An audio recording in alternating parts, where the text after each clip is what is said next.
Good morning, everybody. This is the Slickster, the Silver Fox Entertainment, bringing you a couple more chapters of this book this morning, Life in the Blues. I woke up this morning and there was a whole bunch of messages from a whole bunch of different people requesting that I kind of hurry up and get back into this thing. So, ask and ye shall receive. All right. Chapter 7, Stand by for wreck. Stand by for wreck! A man's voice, deep voice, snatches me from my slumber. I get up, brush my teeth, and wash my face. Ask myself, how the hell did I get in this place? I look in the same mirror I'd been looking into for nearly a year. Answer still unclear. I could be anywhere. Why do I gotta be here? I put on my red shorts, a white t-shirt, and head out the door. The same 3 out of 8 people in my pod wait for the pod's front door to open up. We go out into the hall and form a single file line on the right side of the hall. Mandatory. Once everyone from every pod gets in line, we head towards the elevator. 10 at a time, we go down to the first floor. When the elevator door opens up, we go left. The outside rec yard was on the right-hand side of the wall. It was a 50-foot by 50-foot area with a volleyball net running across the middle. The walls were concrete and they were about 40 feet tall. The top of the rec yard was capped off with a black metal cage that had holes punched in it to allow the sunlight to shine through. Today the sky was gray. If time had a color, it would probably be gray. The gymnasium was on the left-hand side of the hall, directly across from the rec yard. It was equipped with Olympic weight machines and a basketball court. I walk over the court into the back of the room, sit down on the chest machine, and start my workout. It has been this way for months and months, Monday, Wednesday, and Friday. As long as they call for rec, I went.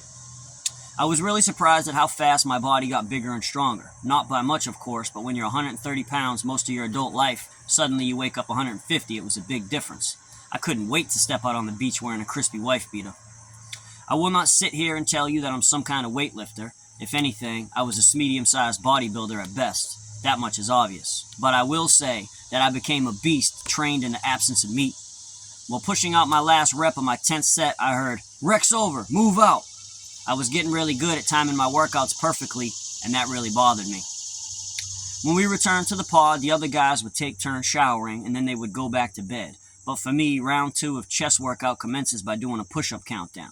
My first set is 25, second set is 24, and so on, all the way to 1, with a grand total of 325.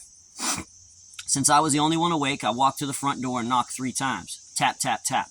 A CO appeared in the door and mouthed the words, and I mouthed the words, "Cleaning supplies." He mouths back, "I know."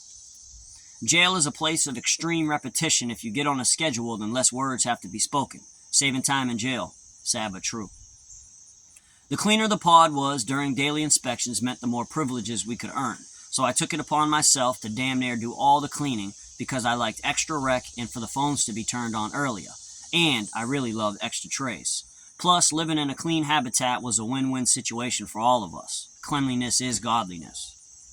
A few minutes later, the door popped open and a CO rolled a mop bucket, broom, deck brush, and a paper towel full of Comet for the showers. Note, it does not matter how much you scrub your body, or your pod, or your cell, you will always feel dirty. I cleaned the whole pod while watching Rachel Ray chef up some official-ass food. She was hot and she could cook, so obviously I like watching her in the morning. When I was done, I would shower immediately, ensuring myself the cleanliest shower possible. Sometimes if I felt the urge, I'd turn the TV to face the shower and gun her down. Note, you probably think I'm a savage for that, don't you? Well, next time you think about doing something that could possibly put you in jail, I want you to take a good look at your hot-ass girlfriend or your porn-filled phone and imagine how horny you'll be without them. After my shower, it was TV time. I would watch whatever the hell I wanted because I was the only one up. Jerry Springer was mandatory from my 9 to 10 o'clock block. Then, sometimes during The Price is Right, the pod door would open up and a cadre would bring in a stack of trays and put them on the table. I would go door to door like a Jehovah's Witness proclaiming the good news. Trays, trays, trays. Everyone would stumble out of their beds, eat, and stumble back. This place had a way of changing your sleeping patterns. Most guys stayed up all night and slept all day. One day I heard a guy say, "If I sleep 12 hours a day, then I only got to do half my time." I always thought that was pretty witty, so I tried my best to sleep 8 hours a day. I figured, fuck it, I'm trying to only do a third of mine. One time I wrote my Uncle Kevin, whom was still locked up in Massachusetts, and he said something about how people and how they slept all day. He said, "Nephew, if you sleep all day, you get knocked out with one punch." And I'll be damned if he wasn't right. It actually happened all the time. Dudes would wake up on the wrong side of the bed, and get to fighting about everything. One time, two guys started arguing about Jennifer Lopez's ass, and one of them knocked the other guy clean out. The shit was hilarious. I did my best to break up the fights when they got out of control, but if none of my buddies were involved, then we just let them go. It was great entertainment. Fight Club, jail style. Number one rule, don't talk about it. It was strange to me how in a closed society like jail it became this social and primal pecking order. I was not used to that. My father and mother raised me to look at men as they were my equal unless they did or said something to make me think otherwise. In jail, the biggest guys would use their size to gain an advantage over smaller guys. Oddly enough, I never had any problems. I think bullies were really good at picking their victims, thus I was never chosen.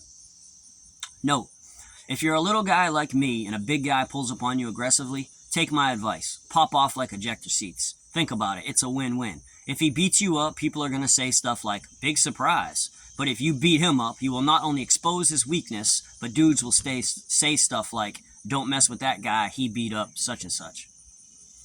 After lunch, I would hop on the jack. The only thing that really sucked for me personally was that most of my calls were all the way to Massachusetts, and they were really expensive. If I couldn't get a hold of anyone I wanted to talk to, then I would go fishing. Fishing is exactly as it sounds. You pick up the phone, call a random local number, and hope someone accepts. I personally just did it to talk to random people, but a lot of other dudes used it to scam money. They would act like they were locked up with someone in their family and tell them to send money. Can you believe that that really works? I've seen it with my own blue eyes. Dear reader, if you took the time out of your busy day to read my first book, Life in the Red, then you already know that I'm really not into scamming unless it's big business that have insurance to cover it. The only thing that I was ever guilty of was helping the fishermen eat the zoom zooms, shing dings, and wham whams. Nothing tastes better than free in a jail, believe me. Chapter 8, Finding God. I had been attending church for weeks and figured it was about time to make some type of positive change in my life, because obviously what I was doing wasn't working, because all my fast life mentality ever did was get me in trouble and then put me in jail. The street life represented everything that went wrong in my life, but I still clung to it like a virus. That next Sunday, the Reverend was preaching a message about change, and I felt like he was talking directly to me. Do I look broken? Was I too lost to be saved? He said a bunch of stuff that I can't exactly remember verbatim, but I felt every word. I needed that. I wanted that.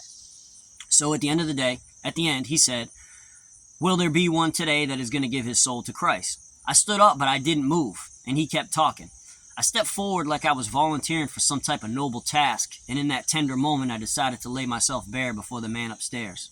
I figured it was about time to let God be the new author of my life, so I proudly walked to the front of the congregation.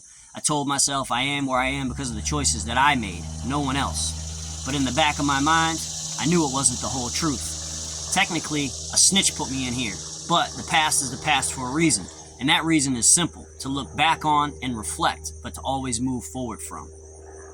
Hope for the best, expect for the worst. What did I have to lose? In that moment, I got down on my knee in front of the Reverend. He put his palm on my head and began praying over me. He told me that I was made whole again, and when I stood up, I felt like some type of weird weight had been lifted off me. About a week after being born again, the chaplain sent me a Bible. Reading it became an obsession. I read it front to back, night and day, barely eating or sleeping. It took me almost 2 weeks. It actually was messing with my workouts. I had questions about what I was reading, but no one to really talk to about it. So I actually began praying one night before I went to sleep, and I asked God to send me something, send me some help. I started trying my best to live Christ-like, free of sin, tried my best to build a genuine relationship with God, and hoped somehow that my sins could be forgiven. Could they really be forgotten or just forgiven? I had my doubts. A couple days later, my prayers were answered. A new guy moved into the pod. His name was Chad Maggs. He saw me working out in the pod alone and asked me to join. Since I couldn't get anyone else to join me because I was going extremely too hard, I quickly agreed. All we did was eat, work out, and read the Bible for a month. When he read aloud from the good book, it gave me goosebumps. His delivery was so official. He could have easily been a preacher. I soaked up as much as I could, and every time I had a question about the Bible, he had an answer. God is good. I'm not going to sit here and proclaim to be some type of trainer. I will say that still to this day, that I have never seen anyone blow up as fast as Chad did. I'm not exaggerating. I secretly wondered if it was the word of God that made him so strong. He was like a brown Samson. A couple days later, I heard Chad say, "Slick." I said, "What's up?" He said, "Let me holler at you, Slim." I went into his cell. He said, "Sit down." I sat. "Look, man, I just wanted to tell you why I'm here, but I want you to know that I'm innocent of what they said that I did. I did not do what they say that I did, and I want you to know that." "What did you do?" I asked.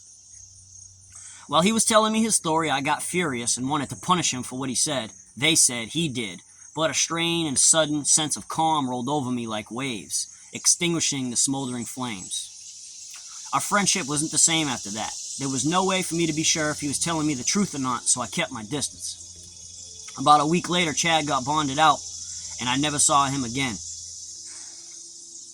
Sometimes it's hard not to use your fists even though you think it's the right thing to do.